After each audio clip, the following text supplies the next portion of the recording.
Welcome in, email geeks. This is the world premiere, the inaugural debut episode. I guess it's going to be a little bit more than inaugural, but the debut episode of the Kevin Mandeville Show. I'm your host, Kevin Mandeville, at Kevin Mandeville on Twitter. Follow me there. And so I'm here to make this show. We're doing this every Tuesday and Thursday, streaming live, 12 p.m. Eastern time, coming straight to you. Be sure you subscribe to make sure you always get notifications on when the show goes live on air. And be sure to subscribe on my website to my newsletter, kevinmandeville.com/newsletter. Make sure you get all the updates. You never miss an episode of this show. You can get it right to your inbox. So I'm making this show because, hey, there's a lot that happens in the email world. There's a lot to keep track of, stay on top of, and it's a lot of rough waters to navigate. So coming here to make this show bi-weekly, hoping this helps you out. So I'm excited to cover news, and we also have a ton of great guest interviews lined up. I'm really excited to have those people on and to stream those to you. So definitely going to be doing just a lot of news and a lot of guest people trying to shine the spotlight on all of those great email marketers, designers who are doing interesting things in the world of email. So coming at you today, we have a news episode. So let's waste no more time. Let's get right into it with today's first topic of the day. We are talking about the Gmail app with non-Google accounts. So if you use a POP or an IMAP account through the Gmail app, which we've dubbed in the industry as GANGA, GANGA style, GANGA Google app non-Gmail account. So this means any service, third-party service that you use the Gmail app through, but Gmail doesn't own it, right? You're not using it at gmail.com or a G Suite address with a custom domain. You're using something like at AOL.com, at Outlook.com, at Yahoo.com, a third-party service provider. Historically, that actually has much worse CSS support than regular Gmail now. It parses it differently for security reasons. And historically, they haven't supported background images at all. Well, I'm happy to spread some good news now for you that they now support background images for inline CSS. They still don't support any embedded CSS for GANGA at all for POP or IMAP accounts. But inline CSS with the background property will work. It does not support the background HTML attributes, so don't be using that old school style. Just use the modern CSS. And it doesn't support background size property, but it supports background size if you use the shorthand property in the background. So you're able to do something like background with the URL image, and then you give it the position, and then you give it the slash of the size. So just make sure you're using the shorthand version with the background inline CSS property to control your background size as well with GANGA. But this has just been a nice sneaky little update of Gmail app. Was unexpected, quietly happened, but you should be able to see that. Again, the rest of these proper IMAP accounts are going to have things like media query supported or any embedded CSS, unfortunately. But at least this brings background images to much more universal support. So this was just a nice little piece of news for us to wake up to not so long ago. So thank you, Gmail. Keep improving and keep getting those final POP and IMAP account support up with the rest of your emails, and we'd be so much happier. All right, let's move on to our next topic, talking about maybe everybody's favorite email client, Microsoft Outlook, right? And it's almost the year 2019, and with that is going to be a new version of Outlook 2019. So here's a breakdown of what's new coming at you. Unfortunately, there's still going to be the Microsoft Word rendering engine continued in 2019, which has been a part of the Windows version since 2007. So unfortunately, that's not going to change. And we're still going to have to live with the lack of support of media queries, animated GIFs, just background images, web fonts, border radius. And obviously, it's not going to support any type of interactivity or animation, HTML5 videos. It's not going to support styled alt text, even all that stuff. All of those problems we've had in the past versions with the Microsoft Word rendering engine and Outlook are still going to persist. But there are some notable updates that will just make our jobs just a little bit easier. First off, Times New Roman is no longer that default fallback fonts. So there's typically, when you're trying to use web fonts, you're always having to struggle to get a nice fallback font in Outlook. We've had to do a few hacks. Starting in Outlook 2019, that's no longer going to be the case. So at least that's a little nice update moving forward for all those future versions of the Outlook 2019 and beyond under Microsoft Word. We'll be able to change our conditionals for that fallback fix. So that's just a nice little enhancement there. We'll just start to deprecate that to the older versions of Outlook. So no longer Times New Roman, won't have to fight fallbacks for that 2019 and beyond. Probably the coolest thing about 2019 that's new is it's now going to support SVG. So on top of JPEG, PNG, and GIF, although not animated GIFs, it's now supporting SVG images. So this should help us produce higher resolution, more retina-friendly designs for these users in Outlook. So that's a really nice enhancement here as a part of the new version of Outlook 2019. So that's the news on the rendering front. Maybe just other important pieces to note as far as features for Outlook 2019. They're now bringing the focused inbox into Outlook 2019 as well. The focused inbox has been a part of their webmail and mobile apps for Outlook. They're now bringing that into 2019 as well. So again, similar to how Gmail has its tabs, Outlook has sort of had their focused inbox and other inbox a little bit less categorized than Gmail, but they're bringing this into Outlook 2019 as well. So I guess that's just important to know from a marketing perspective and deliverability perspective. Again, it's okay if you land in the other inbox. Gmail and Outlook, they're trying to make personal emails easily accessible. So don't always freak out about trying to move into the primary or focus tab for Gmail and Outlook. It's okay if you land in the other or promo tabs for these clients. Just important to note. And then they also have improved accessibility with this read aloud feature. It has a built-in text-to-speech engine, which can be enabled in Outlook's application ribbon, so users can have their emails read aloud to them. So that's a nice little accessibility feature in there. Again, make sure you're using role equals presentation on all of your tables. If you're using tables for your presentational layout, the design layout, not actual tabular data, but for the actual layout, which I'm sure many of you are still doing, make sure you have role equals presentation, and those screen readers are going to know that it's for the layout and not for data table purposes. So that's pretty much what's coming out through Outlook 2019. At least there's a couple fixes. It's disappointing that there aren't any bigger strides for the rendering side of things, which means we're still going to have to support this on the legacy end for the older versions for a long time to come.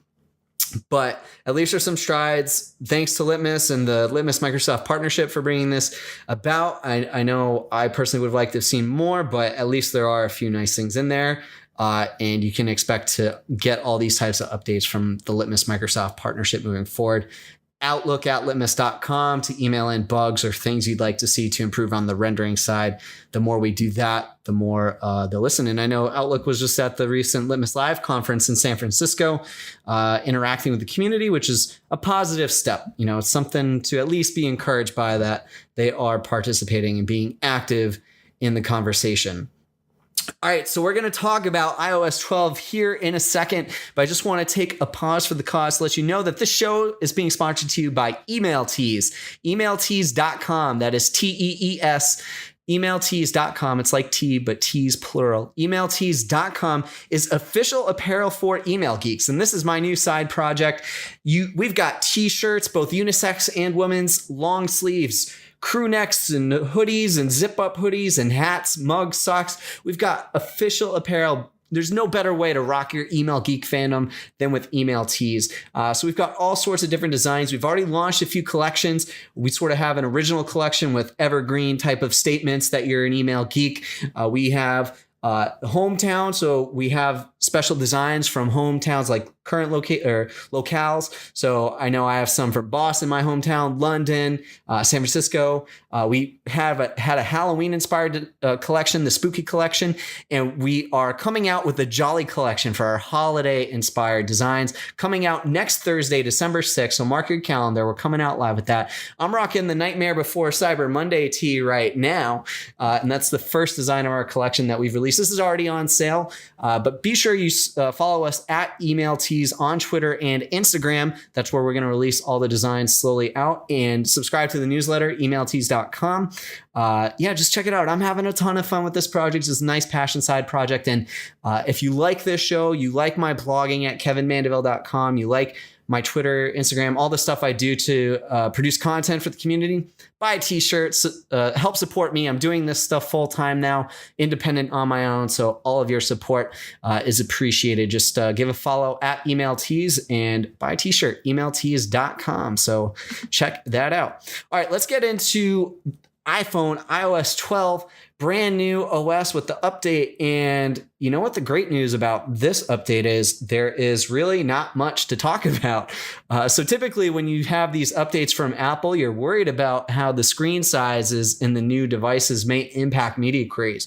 But happy to say we don't have to change a single thing with our media queries. Even though they introduced 3 new iPhones of the iPhone XS, the iPhone XS Max, and the iPhone XR. The iPhone XS has the exact same screen size as the iPhone 10, the 10s. The X, it's just easier to say. So just deal with whatever it is that I say. So screen size is the same at 5.8 inches and the resolution 2436 by 1125 at 458 pixel per inch pixel density. That's a pixel density ratio of 3. So the iPhone 10 and iPhone 10s the exact same. When we get into the iPhone 10s Max, that's a little bit different. It's a bigger screen size at 6.5 inches with the resolution of 2688 by 1242, but it maintains the exact same pixel density of 458 pixels per inch and density ratio of 3. The iPhone 10R is at 6.1 inches, so it's bigger than the iPhone 10 and iPhone 10s, but it's at a smaller resolution. It's at 1792 by 828 with a 326 pixel per inch density and density ratio of 2. But what's great is that in terms of media queries, we don't have to change a single thing. So the biggest the iPhones go with their media queries would be at media screen and max device width of 414 pixels. So that is the highest, largest, widest width it'll go to. So as long as you're accounting for your media queries there, which I'm sure many people are already accounting for a larger device size, given Androids have some at 480 pixels. I know a lot of people are doing mobile 480 pixels and below nowadays. So as long as you're doing that, you should be fine. But that was the great news is all these new devices, we don't have to worry about changing our media queries at all. So thanks Apple for not going crazy on us designers and developers for having to worry too much about this. Just the one note, you do need a poster attribute for HTML5 videos, which is supported in iOS 10 and above. So just make sure you have a poster attribute if you're using videos and doing some progressive enhancement there. Otherwise, it will display as blank. That bug is still persistent. But I know that's not as big of a deal as many people are not doing videos today. So that's the lowdown on iOS 12 and all the new phones. Let me know if you get some of the new phones, how you like the screen sizes, and if you like any of the devices better. I'm interested to hear what you think about all that. There's some news on the Yahoo app. So Yahoo is actually swaggerjacking Gmail with some new features. They're introducing reminders and unsubscribe in their apps on both iOS and Android. So the least interesting thing, which they plug first, is their reminders feature. Inbox by Gmail sort of came up with this, and they are implementing really a very similar type of implementation to where users, they can now set reminders within emails to remind them and prioritize what happens most. So if an email comes in with a bill that's due soon, they can set a reminder to pay it in 5 days, and that notification will pop back up. It also has a note section to add text as well. And you can set the specific dates and times. So reminders, we've seen this before. They're adding it in. Perhaps what is most important to note about this update is the list unsubscribe feature that they're adding. And they are really implementing this very similar to the way Gmail has done. They're not making it a top level element like iOS Mail does, but they are now making it standard as a part of their more options, as a part of their bottom navigation, to where users can see the list of menu items, and unsubscribe is an action. And that's a way in which they're standardizing this for all users. They're trying to create a consistent user experience to unsubscribe from all emails. So just important to note that it will be a little bit easier for users on the Yahoo Mail app, which doesn't have a ton of adoption based on emailclientmarketshare.com. So it is a little bit secondary, probably won't be a big deal. And as we've seen, especially with all of the metrics that Gmail has talked about, it's okay if users unsubscribe. You want to maintain a healthy engagement for your list. It's okay. We want users to easily be able to unsubscribe, because if they aren't, they're really not helping with our deliverability or engagement rates. So it's okay. Make sure your lists are clean. Don't freak out if you're not landing in these certain, primary focused inbox tabs, or it's easy for users to unsubscribe. This is really a trend. You see Gmail, Yahoo, a bunch of these iOS Mail, a bunch of these email apps, they're doing this now to make it easier for users. And that means we as an email marketing industry haven't done a good enough job of allowing users to do so. But I don't think that having a consistent user experience given these certain app environments is really a bad thing at the end of the day. So don't freak out about it. All right, we're going to end today on just a little bit of news, and this is coming from the ESP world. Adobe has acquired Marketo for $4.75 billion. That's a nice chunk of change. Marketo, which was founded in 2006, went public in 2013, and it was acquired by Vista Equity Partners for $1.8 billion in 2016. Just 2 years later now, they're now sold for $4.75 billion, a pretty high multiple of that. So I guess just to, little water cooler talk about what's going on here. I think it's interesting that Adobe's getting into the game now.